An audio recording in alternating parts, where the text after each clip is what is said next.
So we've just completed a health history about what's brought you in, and now part of this is a physical examination of the abdomen. Are you okay with me to do that? Yeah. So what I need you to do, please, is just to lift your shirt up just below your fist. Up. Yep, up. Thank you. And what I'm going to do is keep you covered until I need to expose you further. Okay. So one of the things that we do, we have a student order that we need to do our assessment in. And the first one is inspection. The second one is auscultation. Third one is percussion, and the fourth one is palpation. Why do you think we might do them in that order? If you palpate before auscultating, you could disturb the stomach contents and make... Absolutely. So you get a false reading of what's going on in the tummy. And inspection always gives you a really good indication too as to what's happening with the person. So, if they're lying in bed and they're looking relaxed, there's no distress on his face, yeah? So if he's come in because he's in abdo pain, he's not looking like he's in pain. But it doesn't mean to say that he's not, but at the moment he's looking quite relaxed, yeah? The other thing would be that if he's come in and he's told you he's got abdominal pain and you're lying him flat to do the abdo examination, ask them to raise their knees, because raising the knees reduces the tension on the stomach and helps to reduce some of that pressure. So, are you in pain at the moment? Yes. No. No. Okay. Say no, it's easier. Okay. We'll do. No, that's fine. I'm just looking, so we'll just leave it at the moment. Okay, so I'm just going to look at the tummy now, or the abdomen. So,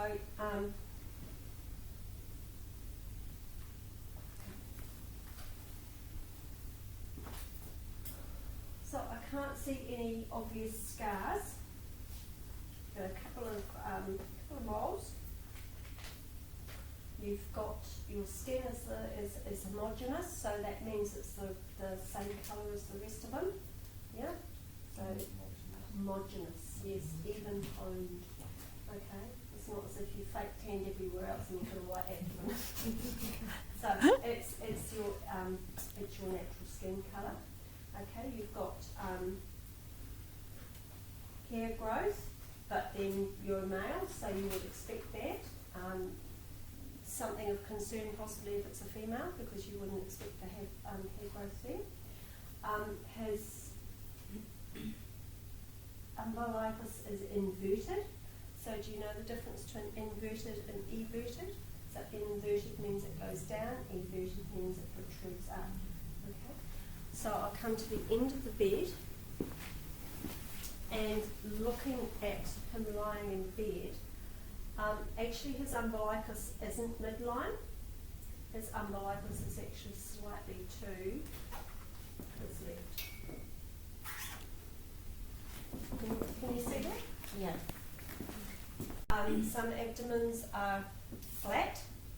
Some people that are really, really skinny, their abdomens are like sunken in, yeah, and are overweight. Their abdomens are really quite rounded and protruding. But he's got a normal rounded abdomen, and that indicates that, yes, he's got a little bit of adipose tissue there, like all of us. Because if we all lay down there like that, our abdomens would be rounded like that as well. So can I just get you to hold your breath for a minute, please?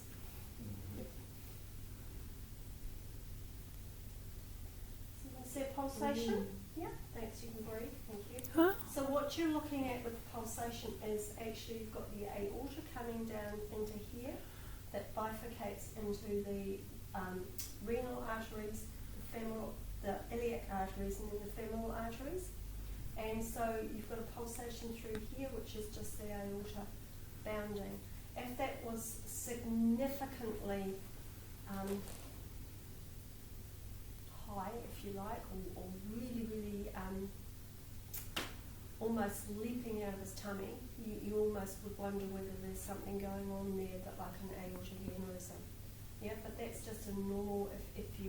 If we were sneaky if I got him to hold his breath for 30 seconds and I did his pulse at the same time, you'd probably find that they would match up, and so that it wouldn't be untoward.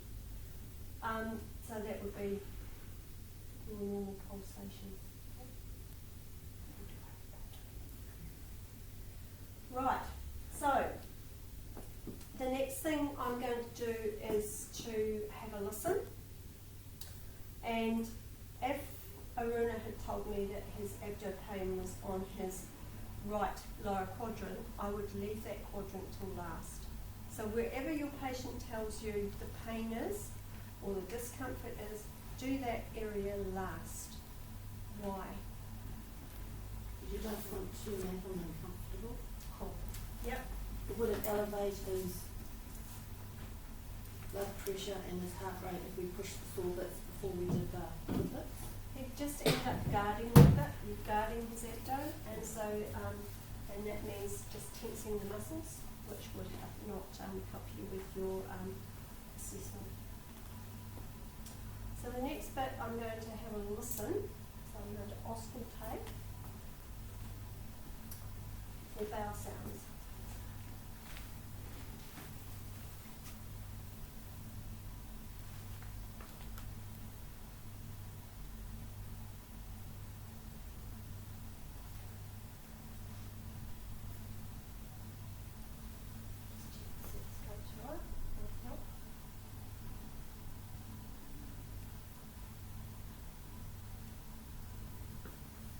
Either that or you've got no vowel sounds. Yeah. Bulbarrhythmia.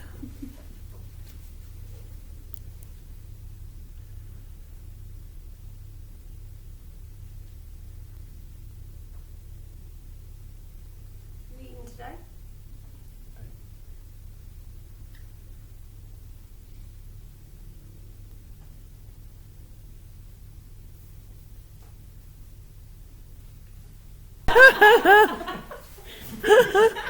Behave yourself. Causing guarding and hyperactivity there.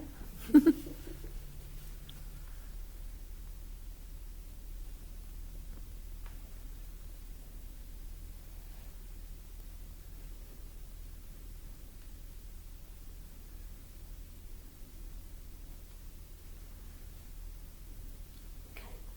So vowel sounds not heard. So that if in real life you heard vowel sounds not heard, you've actually got to stay in each area for 3 minutes, and that would be an awful long time for me to stay here and just listen for 3 minutes while you guys are all watching on. So I'm not going to do that, but in reality you would just hold your stethoscope there and wait for 3 minutes, and it seems like an eternity, but you would hear something eventually. Okay. My abdomen, you don't need a stethoscope most of the time, you can just hear it quite clearly. Okay. So, in your normal examination that you're going to do in the lab, your people are going to be far more cooperative. And you should hear vowel sounds in all 4 quadrants, and that's what you're going to report. But what you may hear is that they're quite slow here, and slow here, but suddenly they sound more like a drain pipe, if you like, more noise, more carrying on. Sometimes it's the other way around. Sometimes your drain pipe sounds, like water running down a pipe will be in this area. Why do you think that might be? Because the blood is there. Columns. Because you're going from your small intestine into your big intestine, so you're going from small to big, so often it sort of sounds more like water going down a pipe. It just depends, but and you can't predict and say, okay, hypo sounds in this area and hyper sounds in this area. It's not predictable. You've got to go with what your person does. Okay, my gut feeling with Aruna would be if I waited for 3 minutes in each area, I would hear, but I would probably be hypoactive in all areas. Yeah? Okay, so your next step is percussion. So often people will start in this quadrant and work the way around, but we're going to say that this is the area that he was sore in, so we're leaving it until last. So I'm going to start up here.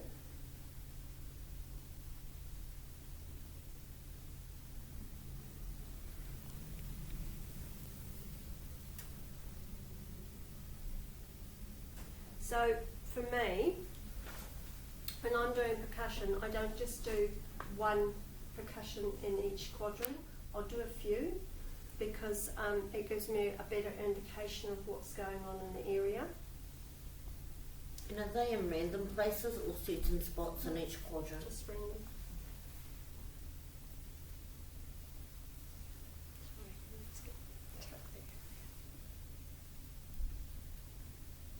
How good you hearing from over there? Can't hear you. No. Can they come a bit closer?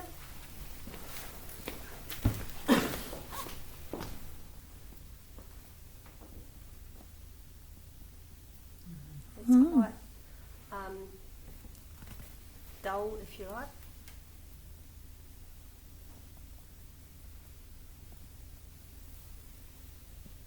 Mm.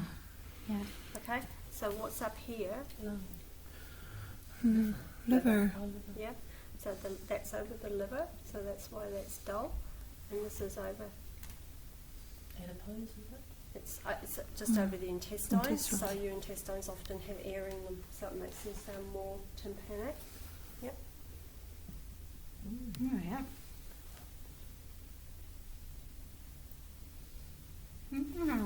Okay. So, and then palpation. So it's 2 to 3 fingers, and it's in a circular motion. So, and you need to let me know if you feel any soreness. And again, it's not just one in each quadrant. You may just want to just randomly, it's no set pattern, just to make sure you cover all the bases. Here, just come back to that. So if you went from his hip to his belly button, halfway in between is McBurney's point, and that's usually the place if somebody's got appendicitis, and if you usually place there, they'll go through the roof, even if it's only gentle. Mm. Okay, it's really, really touchy. So just sort of when you, if you do a little landmark in your head, just think about that. Okay, so did you feel any tenderness while I was doing that? No. Okay, so and then you wrap up the examination, and thank you for that. But the one thing I did miss. Ah, yes. We didn't have Just lights on our pull it off. one. Pull the tip off. So, what you do is I'm looking for shadows. you're looking for shadows, and it's really hard to see. You actually need, you know, in the little video clip, and I'm going to come on the other side. In the video clip, it says to use a pen light. I actually find if I'm doing it properly, to use an actual torch, because it gives you a better look-see. But I can't see any shadows showing up there. Do shadows mean bruises? No, Oh, shadows. protrusions? Shadows mean so if something is under the surface of the abdo, and you shine the light behind it, Yes. you'll get a shadow falling on the side of the abdo. Oh. So it's like another way of checking a mass or something that will show up. Wow. No, we don't get torches, and there is no torch here for you to do that. Okay. You'll bring yours, eh, Rosie? Of course. I'll leave it here for you guys. So Yeah. at the end of the assessment, just remember, put them back together, thank him, and it may be that you are, you know, I'll be saying to you, look, I want to get the GP to come in and just verify whatever I found, and just make sure he's comfortable and warm.